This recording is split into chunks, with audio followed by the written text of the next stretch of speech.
Hello नमस्कार दोस्तों, मैं हूं आनंद कुमार और आप देख रहे हैं अंबेजी इंस्टीट्यूट। दोस्तों, आज के इस वीडियो में आपके साथ बात करने वाले हैं केंद्रीय शिक्षक पात्रता परीक्षा यानी कि सीटेट की परीक्षा 2014 में जो कि हिंदी के प्रश्न इस जो है एग्ज़ाम में पूछे गए थे उनके बारे में हम बात करेंगे। सीडीपी के जो प्रश्न पूछे गए थे उसकी वीडियो हमने अपलोड कर रखी है। अब हम आपको इस वीडियो में बताएंगे कि इस परीक्षा में जो हिंदी के प्रश्न पूछे गए थे उन प्रश्नों के बारे में। तो दोस्तों, वीडियो पसंद आए तो इसको लाइक और शेयर जरूर करिएगा और प्रीवियस ईयर क्वेश्चन देखने के लिए, मॉडल पेपर और प्रैक्टिस सेट के लिए चैनल को सब्सक्राइब करिए और प्लेलिस्ट में जाके आप देखिए।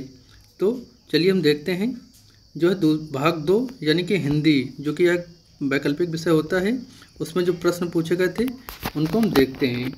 तो ये भाग 2 हिंदी था, वैकल्पिक विषय होता है। ये निर्देश क्या कहता है? प्रश्न संख्या 31 से 39 तक जो है जो गद्यांश दिया गया है, इस गद्यांश के अनुसार जो है आपको उत्तर देना है। तो गद्यांश को चलिए एक बार हम पढ़ लेते हैं। गद्यांश पढ़ लेते हैं, फिर इसके अनुसार जो प्रश्न पूछे गए हैं उनको हम बताएंगे। तो क्या कहता है? 22 दिसंबर 1939 को श्री धन सिंह नागरकोटी का घर रिसने लगा। मल्ला ताल की दाहिनी ओर बने घर भी रिसने लगे और जाड़ों के दिनों में रिसना कम होता था तथा पर जो है अब की बार पता नहीं क्यों पहाड़ी पर बने घरों में इनका रिसाव करने के कारण जो ठंड का प्रभाव कुछ ज़्यादा होने लगा। संतोष की बात थी कि शाम तक पानी का जोर हल्का पड़ने लगा, पर रात को बर्फ गिरनी शुरू हुई तो अगले 2 दिन तक थमने का नाम नहीं लिया। 24 सितंबर की शाम तक आकाश खुले में और लॉन्ग हाइट क्रिसमस या फिर श्वेत बड़ा दिन मनाने की तैयारी में लोग जुट गए। बड़ा दिन आया तो सूर्यदेव के दर्शन हुए। छतों पर बर्फ खिसक गिरकर घरों के सामने जमा हो गई। उसे हटाकर रास्ता साफ कर दिया गया। पिघलती बर्फ के कारण हाड़ कांपने वाली सर्दी के लोगों को उत्साह कम नहीं हुआ और वे परस्पर क्रिसमस की शुभकामनाएं और डालियों का आदान प्रदान करने लगे। तापमान 0 से 30 डिग्री हो गया। पानी की आपूर्ति नलों के भीतर पानी के जमने से उनके फट जाने के कारण रुक गई थी। तो ये रहा गद्यांश। अब इसके अनुसार कुछ प्रश्न पूछे गए हैं, चलिए हम प्रश्न को देखते हैं। प्रश्न नंबर 31 क्या कहता है? कह रहा है कि गद्यांश में क्रिसमस के लिए वाइट क्रिसमस शब्द इसलिए आया है क्योंकि ऑप्शन ए कहता है क्रिसमस के अवसर पर सब लोग सफ़ेद रंग के कपड़े पहनते हैं, या फिर ऑप्शन बी कहता है क्रिसमस के अवसर पर सब लोग सफ़ेद केक खाते हैं, फिर ऑप्शन सी कहता है क्रिसमस के अवसर पर बहुत बर्फ पड़ती थी, या फिर ऑप्शन डी कहता है क्रिसमस का असली नाम यही है। तो गद्यांश में आपने पढ़ा कि इस टाइम क्या होता था, बर्फ़ बहुत अधिक गिरती है, यानी कि ऑप्शन सी इसका सही जवाब हो जाएगा। क्रिसमस के अवसर पर बर्फ़ बहुत पड़ती थी, इसलिए वाइट क्रिसमस शब्द का प्रयोग किया गया है। 32 नंबर प्रश्न कहता है दोस्तों, जाड़े के दिनों में पानी का रिसना आगे डैश डैश है क्या होता था? क्या हमेशा ज़्यादा होता है, या फिर इस बार ज़्यादा था, या फिर कभी कभी होता था, या फिर इस बार कम था? तो गद्यांश में आपने पढ़ा कि पता नहीं क्यों इस बार सबसे ज़्यादा जो है रिसाव हुआ। अगला प्रश्न है अगला प्रश्न कहता है संतोष की बात क्या थी? तो संतोष की बात क्या थी? क्या शाम को ठंड का प्रभाव ज़्यादा नहीं था, या फिर सुबह ठंड का प्रभाव बिल्कुल नहीं था, या फिर शाम को बारिश रुक गई थी, या फिर ऑप्शन डी कहता है शाम को बारिश कम होने लगी थी? तो सही जवाब इसका क्या हो जाएगा? ऑप्शन डी हो जाएगा। ऑप्शन डी बोले तो जो है शाम को बारिश कम होने लगी थी। संतोष की बात यह थी कि बारिश कम होने लगी थी। आप इसकी जो व्याख्या है वो आराम से पढ़ सकते हैं और इसको समझ सकते हैं। हमने आपको गद्यांश पढ़कर बता दिया, सीधे सीधे वहीं से क्वेश्चन पूछे जा रहे हैं। अगर आपने गद्यांश एक बार ढंग से पढ़ लिया, आप जब एग्जाम में बैठें तो गद्यांश को कम से कम 2 बार जरूर पढ़ लीजिएगा। उसके बाद जो है प्रश्नों को हल करिएगा। नेक्स्ट प्रश्न कहता है जाड़े के दिनों में पानी का रिसना क्या हुआ था? जाड़े के दिनों में पानी का रिसना आगे डैश डैश है क्या 22 दिसंबर की शाम से, या फिर 22 दिसंबर की सुबह से, या फिर 24 दिसंबर की शाम से, या फिर 24 सितंबर की सुबह से? तो इसमें आपने गद्यांश में पढ़ा है कि 22 दिसंबर से, तो ऑप्शन 20 का सही जवाब हो जाएगा। 22 दिसंबर की सुबह से पानी रिसना शुरू हो गया था। अगला प्रश्न है पानी की आपूर्ति क्यों नहीं हो पा रही थी? पानी की आपूर्ति क्यों नहीं हो पा रही थी? ऑप्शन ए कहता है क्या पानी पर्याप्त मात्रा में नहीं था, या फिर ऑप्शन बी कहता है पानी नलों में जम गया था, फिर ऑप्शन सी कहता है पानी फट गया था, या फिर ऑप्शन डी कहता है बर्फ़ धीमी गति से पिघल रही थी। तो इसका सही कारण था ठंड इतनी ज़्यादा पड़ रही थी कि जो पानी था वो नलों में जाम हो गया था, जिस कारण से नलों की पाइप फट गई थी, इसलिए पानी की आपूर्ति नहीं हो पाई थी।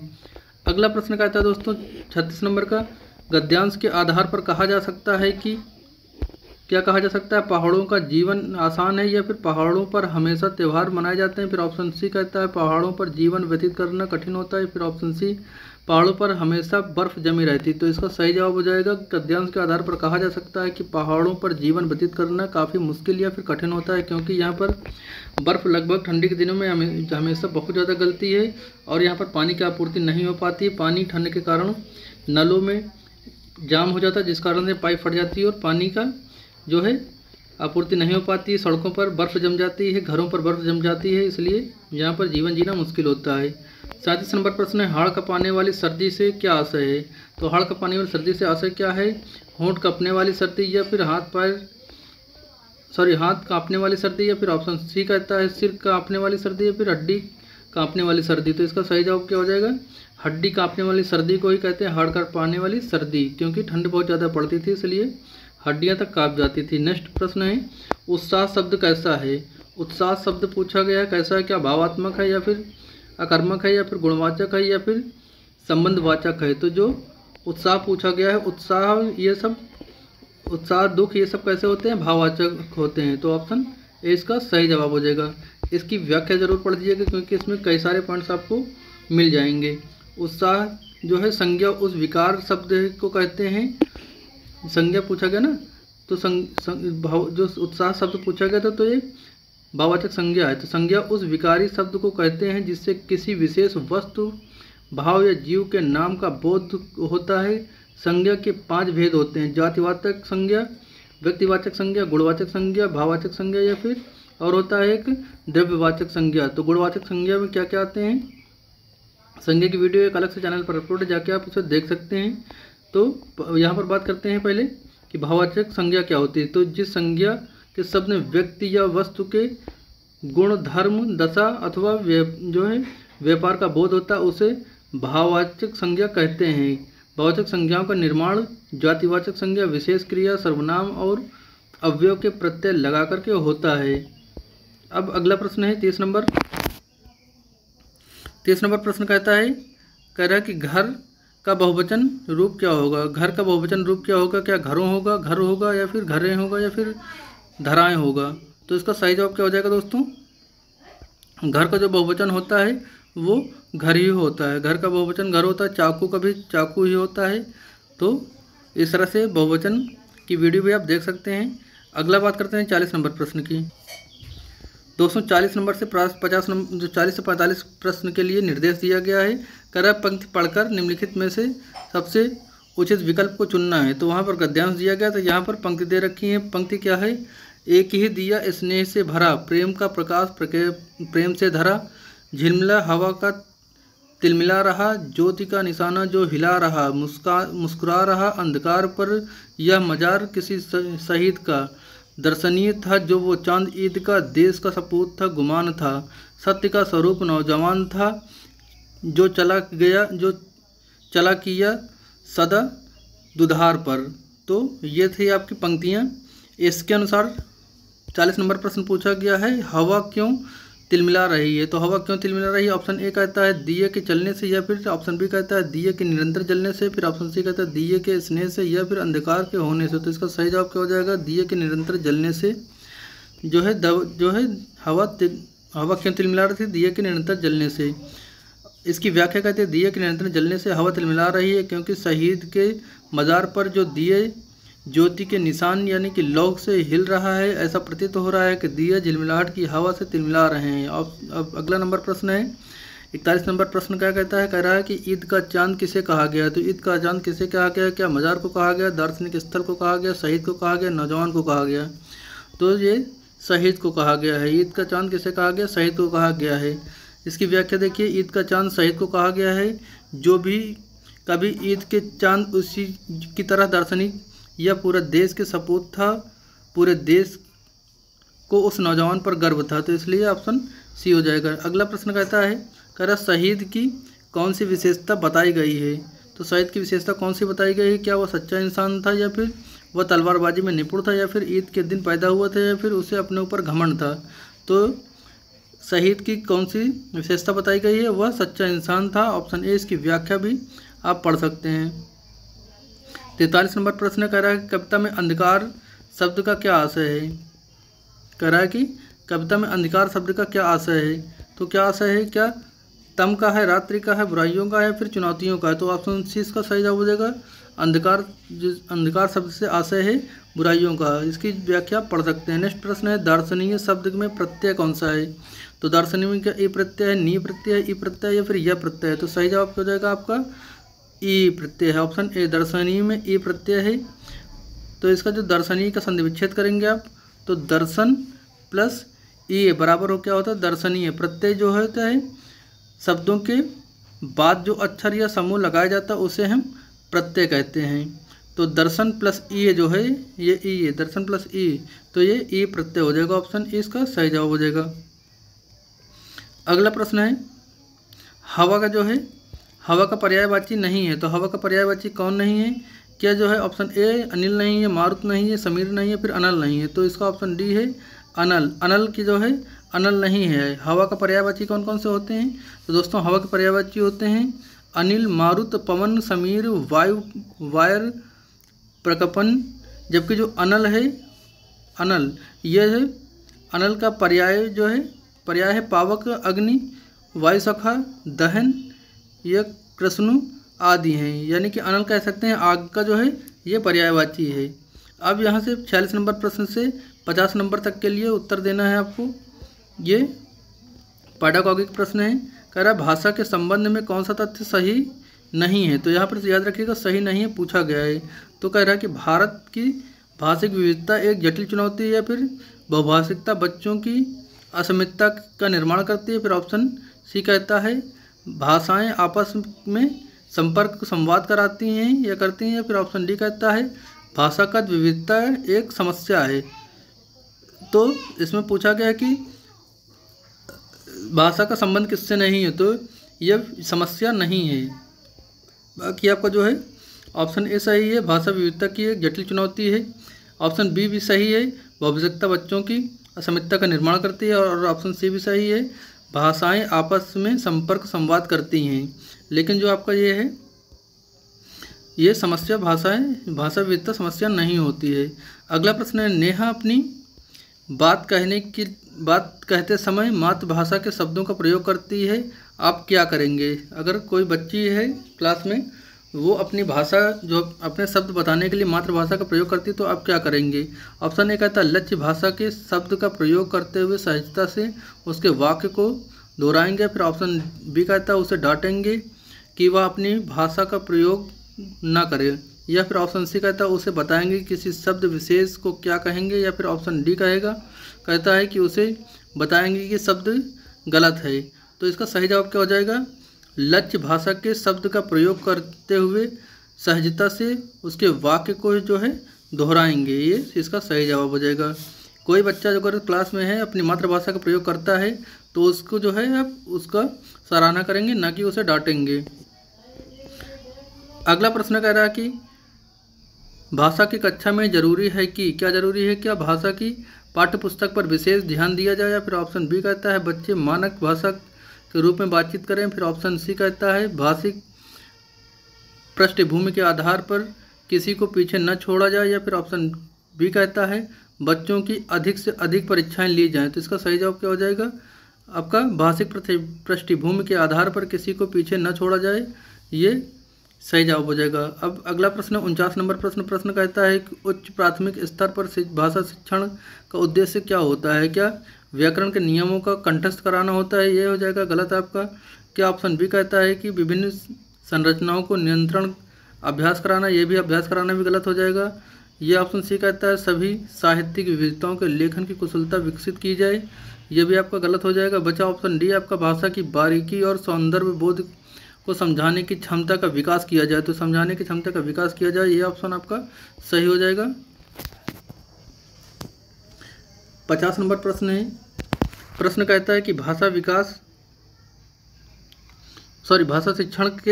शिक्षण में पाठ्य पुस्तक के अतिरिक्त कौन सा सबसे कम प्रभावशाली होगा। पाठ्य पुस्तकों के अतिरिक्त कौन सा सबसे कम प्रभावशाली होगा भाषा शिक्षण में। तो सही जवाब क्या हो जाएगा, क्या प्रश्नों के उत्तर लिखना, संवाद, अदायगी या फिर चर्चा करना या फिर घटना का वर्णन करना। तो इसका सही जवाब क्या हो जाएगा, सबसे कम प्रभावशाली पूछा है इसमें, याद रखिएगा। निगेटिव पूछता तो आपको जो है निगेटिव प्रश्न का जवाब देना है, तो प्रश्नों के लिए उत्तर लिखना ये आपका निगेटिव हो जाएगा। अगर पॉजिटिव वे में पूछता तो ये आपका संवाद जो है, अदायगी या फिर परिचर्चा करना है, फिर घटना का वर्णन करना है, ये सभी पॉजिटिव कीज होती हैं। अगला प्रश्न है, कह रहा है कि हर व्यक्ति को मैंने ही सच्चाई दिखाई वाक्य पर चर्चा करने का उद्देश्य क्या है। हर व्यक्ति को मैंने ही सच्चाई दिखाई वाक्य पर चर्चा करने का क्या उद्देश्य है। क्या बच्चों को संज्ञा के प्रयोग का ज्ञान कराना है, या फिर बच्चों को सर्वनाम का प्रयोग का ज्ञान कराना है, या फिर बच्चों को क्रिया के प्रयोग का ज्ञान कराना है, या फिर बच्चों को भाषा के नियमबद्ध प्रकृति की पहचान और उनकी विश्लेषण करना सिखाना है। तो ये आपका ऑप्शन डी सही हो जाएगा। बच्चों को उनके नियमबद्ध प्रकृति का जो है पहचान कराना और उनके विश्लेषण करना सिखाना है। और 52 नंबर प्रश्न है। प्रश्न कहता है लेखन क्षमता का विकास जो है, लेखन क्षमता का विकास करने के संदर्भ में आपके लिए सबसे अधिक महत्वपूर्ण क्या है। क्या आपका सुंदर लेखन अभ्यास है, मानक वर्तनी का प्रयोग है, यह सुनी पढ़ी और समझी हुई बातों के स्वाभाविक लिखित अभिव्यक्ति होती है। फिर ऑप्शन डी है दिए हुए बिंदुओं और निर्देश के अनुसार जो है निबंध लिखना है। तो ऑप्शन इसका जो है सी सही जवाब हो जाएगा, ऑप्शन सी सही हो जाएगा। अगला प्रश्न, भाषा की पाठ्य पुस्तकों में हिंदीतर भाषाओं को भी जगह मिलनी चाहिए, इस कथन के माध्यम से कौन सा तर्क काम करेगा। तो 4 ऑप्शन इसमें हैं। ऑप्शन ए कहता है इससे भाषाओं के बीच द्वंद्व नहीं होगा। ऑप्शन बी कहता है इसमें भाषा विविधता के रूप में संबोधन किया जा सकता है। ऑप्शन सी कहता है इसमें भारत की सभी भाषाओं का ध्यान दिया जाएगा। या फिर ऑप्शन डी कहता है इसमें त्रिशूला सूत्र का पालन किया जाएगा। तो इसका सही जवाब क्या हो जाएगा आपका, option B is right. Next question है 54, करा पूरक पाठन सामग्री का क्या उद्देश्य है। तो इसका सही जवाब क्या हो जाएगा, ऑप्शन ए कहता है भाषा की नियमबद्धता को सीखना। या फिर ऑप्शन बी कहता है शिक्षक की सहायता से बच्चों को पढ़ना सिखाना। या फिर ऑप्शन सी कहता है द्रुत गति का पठन की योग्यता का विकास करना है। फिर ऑप्शन डी कहता है सहपाठियों की सहायता से पढ़ना सीखना। तो इसका सही जवाब हो जाएगा आपका ऑप्शन सी, द्रुत गति से पठन की योग्यता का सीखना ही पूरक पाठ सामग्री का उद्देश्य होता है।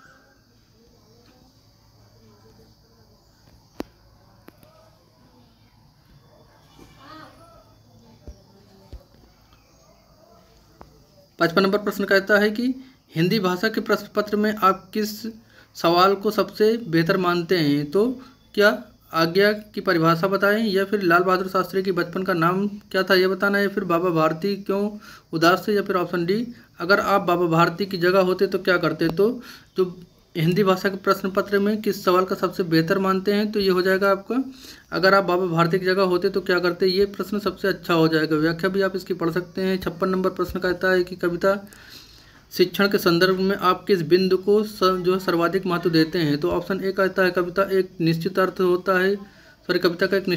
ऑप्शन बी कहता है कविता के एक से अधिक अर्थ होते हैं। ऑप्शन सी कहता है कविता में सामाजिक परिस्थितियों की झलक नहीं होती है। या फिर ऑप्शन डी कहता है कविता में राजनीतिक परिस्थितियों की झलक नहीं होती है। तो जो कविता के शिक्षण के संदर्भ में आप किस बिंदु को सर्वाधिक महत्व देंगे, इसका सही जवाब हो जाएगा आपका ऑप्शन नंबर बी, कविता के एक से अधिक अर्थ हो सकते हैं। ये इसकी व्याख्या पढ़ सकते हैं। अगला प्रश्न है 57 नंबर प्रश्न कह रहा है कोई भी भाषा पुस्तक तभी सफल मानी जाएगी जब आगे ऑप्शन ए है वह बच्चों के साहित्य की धरोहर और वर्तमान साहित्य के लिए उपयुक्तता बनाए। या फिर ऑप्शन बी कहता है वह बच्चों के लिए प्राचीन साहित्य की पूरी जानकारी दे। फिर ऑप्शन सी कहता है वह बच्चों को व्याकरण के नियमों से परिचित कराए। फिर ऑप्शन डी कहता है वह बच्चों के लिए केवल प्रसिद्ध साहित्य से परिचित कराए। तो इसका सही जवाब हो जाएगा आपका वह बच्चों के लिए साहित्य की धरोहर और वर्तमान साहित्य के लिए उत्सुक बनाए। तो ये हो जाएगा आपका सही जवाब। इसकी भी व्याख्या पढ़ सकते हैं। अगला प्रश्न 58 नंबर प्रश्न प्रश्न कहता है कि भाषा की कक्षा को एक समावेशी कक्षा बनाने के लिए आवश्यक है कि क्या आवश्यक है, क्या पाठ्यक्रम को कम कर दिया जाए या फिर भाषाई कुशलताओं का आकलन न किया जाए। ऑप्शन सी कहता है विभिन्न प्रकार के दृष्टि श्रव्य सामग्रियों का उपयोग किया जाए। फिर ऑप्शन डी कहता है पाठ्यपुस्तक के पाठ को कम कर दिया जाए। तो पाठ्यक्रम को कम कर दिया जाना जो है ये गलत हो जाएगा आपका। भाषाई कुशलता का आकलन न किया जाए ये भी गलत हो जाएगा आपका। पाठ्यपुस्तक से पाठ कम कर दिए ये भी गलत जवाब होगा। जबकि आपका सही जवाब क्या हो जाएगा, विभिन्न प्रकार की दृष्टि श्रव्य सामग्री का उपयोग किया जाए। ये आपका भाषा की कक्षा को समावेशी बनाने के लिए सबसे उपयुक्त जो विकल्प हो जाएगा। अगला प्रश्न कहता है